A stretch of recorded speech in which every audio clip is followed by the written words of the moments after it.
Hi friends, welcome to Tirumala Rajalakshmi garden. నమస్తే అండి. నా వీడియోలు మొదటిసారి చూసిన వాళ్ళైతే సబ్స్క్రైబ్ చేయండి, బెల్ బటన్ ఒక్కటి లైక్ చేయండి, మీ ఫ్రెండ్స్కి షేర్ చేయండి. అలాగే వీడియో మొదటి నుంచి చివరి దాకా చూడండి, మధ్యలో స్కిప్ చేయకండి, అప్పుడే మీకు అర్థమవుతుంది. ఇక ఈరోజు వీడియో చామంతి పూలు సీజన్ అయిపోతుంది. అంటే పూస్తాయి పువ్వులు, కొన్ని పూసి ఎండిపోయి ఉంటాయి, మనం కోసేస్తూ ఉంటాం కదా. కోసిన తర్వాత ఏం చేయాలి అన్నది మీకు చూపిస్తున్నానండి. మళ్ళీ తొందరగా మొగ్గలు రావాలి అంటే మార్చి వరకు పూస్తాయి పువ్వులు, పూయకుండా ఉండవు. అయితే మనం మళ్ళీ పుయ్యాలి మొక్కకి అంటే మనం ఏం చేయాలన్నది మీకు చూపిస్తున్నాను ఈ వీడియోలో. ఇక ఇక్కడ చూస్తున్నారు కదా, ఇప్పుడు మొగ్గలు ఉన్నాయి, పూస్తున్నాయండి. అది పువ్వు అయిపోయినవి అంటే ఇప్పుడు చూసారుగా, ఈ మొక్కకి కోసేసాను చాలా మటుకు. కొన్ని మొగ్గలు నల్లగా అయిపోయాయి, చిన్నగా ఉన్నాయి. ఇవి రావాలి అంటే చాలా టైం పడుతుంది.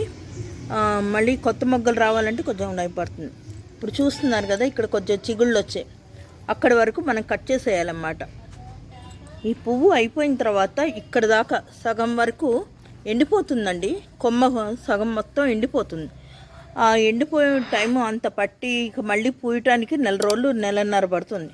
అలా చేసే బదులు మనమే కొమ్మల్ని ఇక్కడికి కట్ చేసేసుకోవాలి పువ్వు అయిపోయిన తర్వాత. ఇప్పుడు పువ్వు అయిపోయింది కదా, ఇక్కడ కట్ చేసేసుకోవాలి. కట్ చేసేసుకుంటే మనకి తొందరగా చిగుళ్ళు వచ్చే అవకాశం ఉంది. ఇప్పుడు ఇక్కడ చిగుళ్ళు వస్తున్నాయి, అక్కడి వరకు ఆపాలన్నమాట.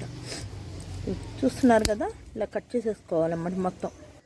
ఇలా మొదటికి ప్రూనింగ్ చేయటం వల్ల కొత్త చిగుళ్ళు వచ్చి మళ్ళీ పూలు పూస్తాయి. అయితే మనం ఏమేమిటి మళ్ళీ పూలు పుయ్యాలి అంటే వెంటనే మనం ఏమేమిటి ఇవ్వాలి అన్నది నేను ఈ వీడియోలో చూపిస్తానండి, చెప్తాను. ఇప్పుడు ఇలా కట్ చేసాం కదండి, మనం కట్ చేసినప్పుడు ఈ మొక్కకి చుట్టూతా పక్కన ఎప్సమ్ సాల్ట్ ఒక స్పూన్ వేయాలండి. ఇదండి ఎప్సమ్ సాల్ట్. ఇది మొక్క అంచులకి ఇలా వేసి వాటరింగ్ చేస్తే సరిపోతుంది.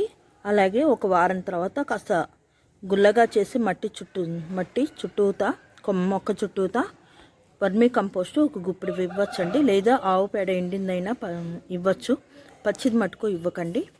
లేదా గేదె పేడ కానీ ఆవు పేడ కానీ నీళ్ళల్లో కలిపి ఆ వాటర్ అయినా ఇవ్వచ్చు. అలా ఇవ్వటం వల్ల మళ్ళీ తొందరగా చిగురు వచ్చి పువ్వులు పోస్తుంది. మార్చి వరకు పూసే అవకాశం ఉంది. ఇప్పుడు చూస్తున్నారు కదా, ఈ ఒక్కొక్క మొక్క ఒక్కొక్క లేటుగా పూస్తున్నాయండి. ఒక మొక్క ఇప్పుడు మొగ్గలు వేసి పువ్వించుకుంటుంటే ఒకటేమో పూర్తిగా పూత అయిపోతుంది. అప్పుడు మనం కట్ చేసుకోవాలి. కట్ చేసుకుని ఇలా ఇచ్చుకుంటూ ఉంటే ఏదో ఒకటి లిక్విడ్ ఫెర్టిలైజర్ కానీ ఇలా ఇచ్చుకుంటూ ఉంటే మనకి పూలు తొందరగా పూస్తాయి అన్నమాట. ఈ వీడియో కనుక మొదటిసారి చూసిన వాళ్ళైతే సబ్స్క్రైబ్ చేయండి, బెల్ బటన్ ఒక్కటి లైక్ చేయండి, మీ ఫ్రెండ్స్కి షేర్ చేయండి. తప్పకుండా మీరు కూడా ఇలా చేయండి. మార్చి వరకు మీకు పూస్తూ ఉంటాయి పువ్వులు. Thank you.